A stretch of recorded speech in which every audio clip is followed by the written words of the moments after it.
My name is Razak, Senior Trading Strategist here at CMTrading, and I am here to kind of give you an introduction to discovering the secrets of trading. What does trading consist of?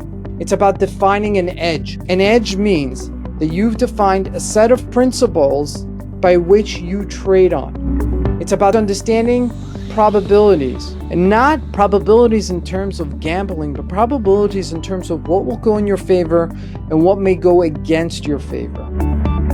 People don't have money management skills because they never had to manage their money.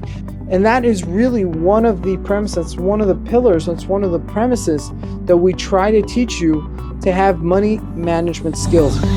Proper planning. If you fail to plan, you plan to fail. And that's what we try to teach you. We try to teach you how to learn how to plan. And that's really important because that gives you the edge, that gives you the ability to really execute your trade.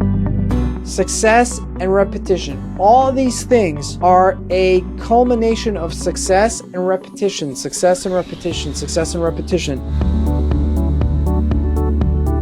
You believe in yourself that if you follow this system, if you follow the system of trading, you could get to that $1 million.